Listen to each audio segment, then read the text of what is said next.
Sektor ekonomi gig ni memang kita tak boleh nak bergantung 100% pada income ini sahaja. Semua syarikat memang macam ni.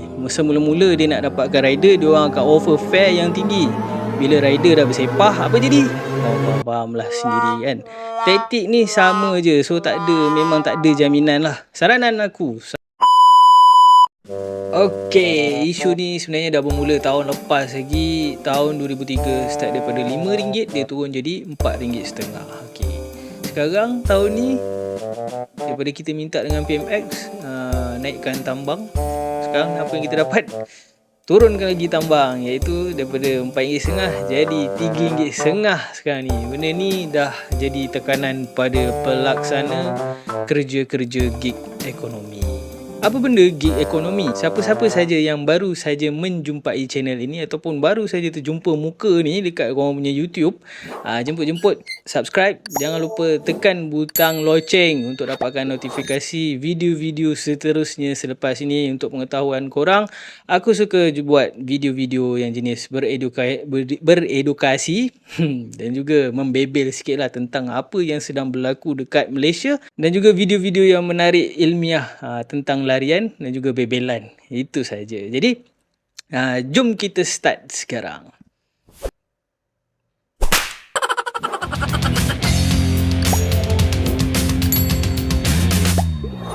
Apa benda gig ekonomi ni sebenarnya? Gig ekonomi ni merujuk kepada model ekonomi di mana pekerja bekerja secara sementara atau fleksibel, biasanya melalui platform digital untuk menawarkan perkhidmatan ataupun melakukan tugas yang tertentu. Okey, contoh gig ekonomi yang biasa kita akan nampak dekat Malaysia ni adalah termasuklah Grab Food, Foodpanda, pemandu Uber, penyedia perkhidmatan di Fiverr ataupun menjual di platform e-dagang seperti Etsy. Ini mungkin ramai yang tak tahu dan ada ramai juga yang tahu, yang muda-muda ni tahu. Pekerja dalam gig ekonomi ni biasanya bekerja secara bebas tanpa ikatan pekerjaan sepenuh masa. Dia tak ada ikatan langsung, dan isu ni melibatkan syarikat GrabFood. Yang kita nak cerita sekarang ni adalah GrabFood. Apa kupasan dia? Mari kita kupas satu persatu. Yang menjadi isunya sebenarnya GrabFood lah.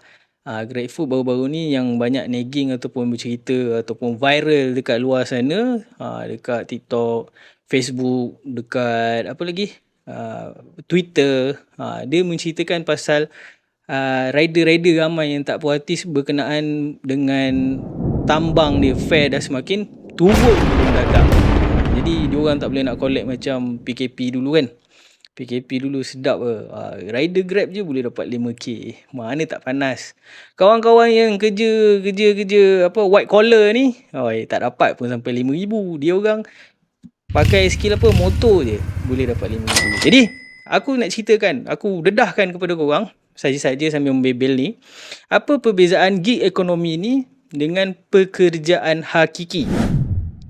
Dia ada 3 benda. 3 faktor ni yang menentukan benda ni adalah gig ekonomi. Yang pertama adalah flexibility jadual dan juga lokasi dia. Pekerja gig biasanya akan memiliki flexibility yang lebih besar dalam nak tentukan dia punya jadual kerja dan lokasi tempat dia nak bekerja. Ikut suka dia lah. Berbanding dengan pekerjaan hakiki.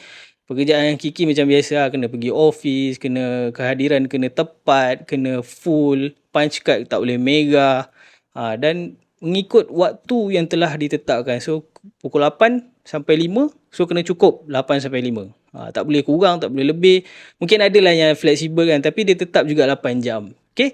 Yang kedua adalah kontrak bekerja. Pekerjaan gig ekonomi sebenarnya cenderung untuk melibatkan kontrak ataupun kontrak-kontrak sementara lah ataupun projek yang berdasarkan keperluan. Sementara pekerjaan hakiki biasanya sering melibatkan kontrak dan pekerjaan sepenuh masa dan juga tanggungjawab yang lebih terperinci dan syarat-syarat pekerjaan yang telah ditetapkan oleh management. Yang ketiga, kelebihan dan juga perlindungan pekerjaan. Pekerja gig ekonomi mungkin tak dapat faedah macam insurans kesihatan ataupun cuti sakit yang biasa diberikan pada pekerja-pekerja white collar lah.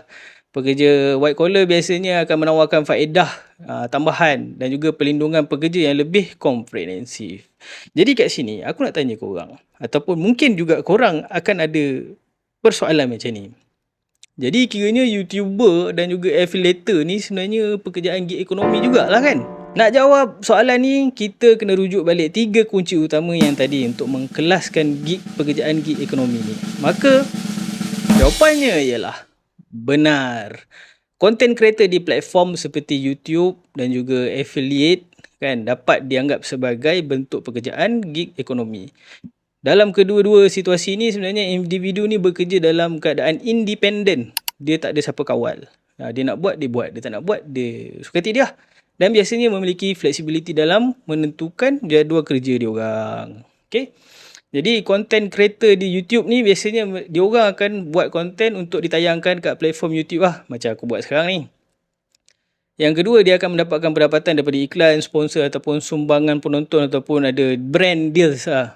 Yang ketiga adalah memiliki kebebasan kreatif dan juga jadual kerja yang lebih fleksibel. Itu biasalah content creator kan.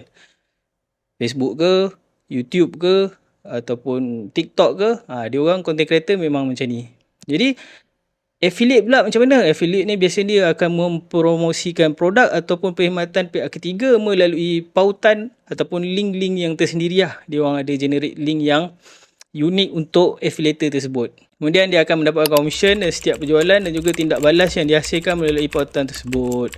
Bekerja secara bebas, tak terikat pada mana-mana majikan pun. Dia orang boleh berada dengan mana-mana majikan sekalipun. Dia nak kerja dengan syarikat ni boleh, dengan HQ tu boleh, dengan siapa-siapa je lah boleh yang akan menyediakan produk. Jadi dia macam affiliate lah untuk promote produk tu untuk dijualkan kepada audiens ataupun follower dia. Okey, sebenarnya kedua-dua contoh content creator dan juga affiliator ni sebenarnya adalah salah satu ciri-ciri gig ekonomi dan juga dengan flexibility dan juga kebergantungan kepada pekerjaan sepenuh masa. Kalau macam tu, kira macam ejen stokis produk kosmetik ni pun kira gig ekonomi jugalah. Yang ni aku dah agak dah. Mesti korang pun akan ada soalan yang jenis macam gini kan. Jadi kita check balik ciri-ciri dia adakah sama seperti YouTube content creator, YouTuber lah ataupun affiliator tadi. Kita check balik. Jadi aku akan huraikan dan juga cuba jelaskan kepada korang semua. Yang pertama, ejen dan stokis produk ni dari sudut pandangan aku, dia boleh aku jawab ya dan juga boleh aku jawab tak. Sebabnya dia depends pada situasi yang berlaku pada orang tersebut. Kalau korang sebenarnya buat kerja dan juga ada ciri-ciri utama dalam gig ekonomi tu, maka jawapan dia ialah ya. Tapi ada juga situasi pula di mana ejen dan stokis ni bukan gig ekonomi. Salah satu ciri-cirinya ialah dia memerlukan modal untuk mendapatkan stok yang untuk dijual tu. Jadi kiranya kat sini, dia melibatkan modal duit terlebih dahulu. So, tak kira lah gig ekonomi kan. Kira macam tak gig ekonomi lah. Kebanyakan yang dekat Malaysia ni, ejen dan stokis semua perlukan modal duit untuk pegang stok. So boleh kata benda ni bukan gig ekonomi lah kan. Sebab kalau kira macam gig ekonomi macam GrabFood tu, dia tak ada modal duit. Dia ada modal motor je. Motor memanglah perlukan duit, tapi motor tu dah siap-siap ada lah. Kalau macam ejen stokis ni, dia kena ada modal duit dia selepuk, bayar ke HQ, dapatkan stok untuk dijual. Walau bagaimanapun, dia ada juga ciri-ciri flexibility. Tapi kita terikat dengan komitmen kita terhadap modal yang kita dah laburkan. Untuk ejen yang stokis ni lah. Dia terikat macam gig ekonomi GrabFood tu, dia nak buat boleh, tak nak buat pun boleh kan. Tapi kalau ejen dengan stokis ni, dia terikat dengan komitmen dia. Untuk buat juga. Macam mana pun dia kena buat juga. Sebab dia ada modal yang telah dilaburkan. So, kenapa dengan pekerjaan gig ekonomi ni? Tak bagus ke? Tak elok ke? Tak juga. Jom aku bentangkan kelemahan gig ekonomi ini. Jadi, yang pertama, pendapatan untuk gig ekonomi ni sebenarnya tak stabil. So, dia kontra dengan orang yang kerja tetap. Yang jenis kerja government dan juga yang jenis kerja swasta ni memang akan ada gaji tetap. Ada kerja ke, tak ada kerja ke, gaji basic memang akan ada. Yang ini kalau kita bahas boleh pergi sampai esok sebab dia bergaduh lah. Ada orang marah, ada orang tak sepuas hati kan. Tapi ada kelebihan masing-masing, ada kekurangan masing-masing. Jadi bagi pekerja gig ekonomi pula, income diorang memang tak stabil. Income diorang ni datangnya ditentukan oleh syarikat yang ditentukan juga oleh demand servis tersebut. Inilah yang terjadi dekat GrabFood sekarang ni. Bila berlaku boykot pada syarikat Grab disebabkan CEO dia yang lancang telah membuat posting di Instagram berkenaan dengan golongan kolonialis di Instagram hari tu. So kita punya bangsa telah memulakan gerakan untuk ketepikan jenama ni. So demand jadi rendah. Macam mana nak stabilkan?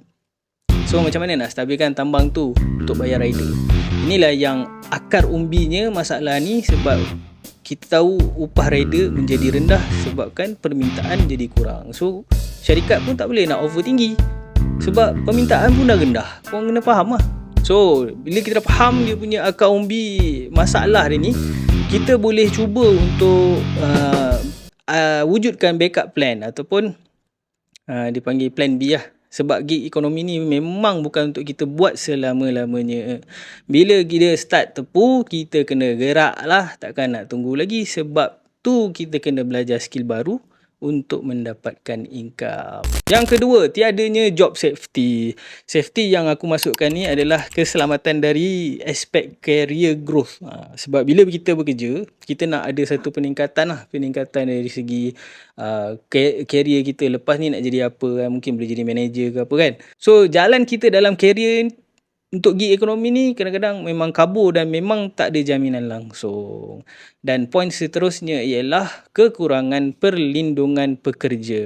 Kalau kerja swasta ke, kerja government ke ataupun syarikat-syarikat mana-mana lah, syarikat mesti kena pastikan kawasan untuk part bekerja tu selamat. Selain itu ada juga skim potongan SOKSO. So kira ada caruman lah. Tak adalah bila accident tak tahu siapa nak tanggungjawab kan. So solusi dia dekat sini aku provide juga solution. Okay, dalam sektor ekonomi gig ni memang kita tak boleh nak bergantung 100% pada income ini sahaja. Kalau diikutkan sebenarnya gig ekonomi ni sebenarnya diwujudkan adalah untuk mereka yang nak tambah income saja. Sebenarnya dia dah ada kerja hakiki dan dia buat gig ekonomi ni semata-mata untuk ada pendapatan sampingan, untuk support lah, untuk ada saving dan sebagainya lah. Okay, kalau kita tengok pattern, semua syarikat memang macam ni. Semula-mula dia nak dapatkan rider, dia orang akan offer fare yang tinggi. Bila rider dah bersepah, apa jadi? Korang faham lah sendiri kan. Taktik ni sama je. So memang tak ada jaminan lah. Saranan saya, kita berada dalam zaman yang beredar semakin pantas. Jadi pada sahabat penonton sekalian yang ada buat gig ekonomi ni, tolonglah upgrade skill kita. Belajar perkara-perkara baru dalam zamannya. Sebab kalau kita nak maintain dalam gig ekonomi ni, kita kena ada banyak kebolehan. Gig ekonomi ni akan menawarkan banyak peluang-peluang baru. So kita kena ambil tahu lah, belajar dan juga mahirkan, kuasai benda tu. Antara contohnya skill nak buat website, skill nak crafting prompt AI, skill video editing dan macam-macam lagi lah. Semua skill ni memang akan berkembang, masih berkembang lah. Dan juga banyak syarikat memerlukan kemahiran yang benda ni. So dengan cara ni kita boleh kekal dapat jana pendapatan dengan gig ekonomi. Walaupun gig ekonomi nampak macam senang lah, tapi kita kena paksa diri kita untuk belajar dan juga mahir skill-skill baru di zaman dan eranya. Contohnya 2023-2024 dia dah datang AI. Kenalah mahir supaya kita dapat upah pula melalui skill yang kita belajar dan mahir tadi. Semua hujah ni dan explanation yang aku bentangkan pada kawan-kawan penonton semua ni adalah hasil daripada carian internet dan juga pemahaman aku terhadap apa yang berlaku di sekitar sekeliling aku lah, negara kita. Jadi kalau ada salah dan juga kekurangan, korang betulkan dan juga tambahkan dalam ruangan komen dekat bawah. Kalau ada pengalaman ataupun cadangan yang bagus untuk dikongsikan, tuliskan juga dekat bawah. Aku terima semua teguran dan juga pembetulan yang korang nak bagi tahu. Jadi kalau korang rasa ada antara kawan-kawan korang yang berada dalam bidang ni ataupun dalam gig ekonomi ni, korang share je kat diorang supaya diorang nampak dan diorang buka mata, buka minda dan juga prepare untuk the future. Jadi itu sahaja.